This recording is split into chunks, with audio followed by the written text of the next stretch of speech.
اعوذ باللہ من الشیطان الرجیم بسم اللہ الرحمن الرحیم۔ سورۃ الفاتحہ قرآن کریم کی پہلی سورت ہے۔ اسے سبع مثانی بھی کہتے ہیں اور قرآن مجید کی یہ سب سے زیادہ فضیلت والی سورت ہے۔ قرآن کریم میں اللہ تبارک و تعالیٰ نے ارشاد فرمایا وَلَقَدْ آتَيْنَاكَ سَبْعًا مِنَ الْمَثَانِي وَالْقُرْآنَ الْعَظِيمِ، اور یقیناً ہم نے آپ کو عطا فرمائی ہیں بار بار دہرائی جانے والی 7 آیات اور عظمت والا قرآن۔ تو اس سورہ پاک میں بندہ اللہ تعالیٰ کی تعریف بیان کرتا ہے اور اللہ تعالیٰ کا شکر ادا کرتا ہے اور اپنی بندگی کا اظہار کرتا ہے اور پھر اللہ تبارک و تعالیٰ سے ہدایت پر استقامت کی دعا مانگتا ہے۔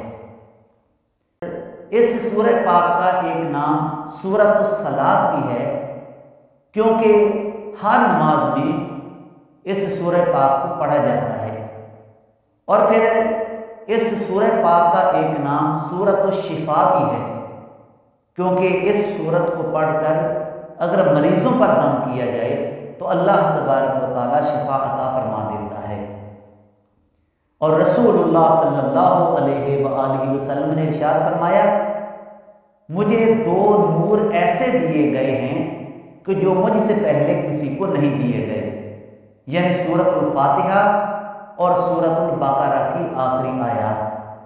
اور صحیح بخاری شریف میں ہے کہ حضرت ابو سعید خدری رضی اللہ تعالی عنہ نے ایک مرتبہ سورۃ الفاتحہ پڑھ کر سانپ کے ڈسے آدمی پر دم کیا تو وہ تندرست ہو گیا، اور اسے سورۃ المناجات بھی کہتے ہیں کہ اس سورت میں دعا مانگنے کا طریقہ سکھایا گیا ہے۔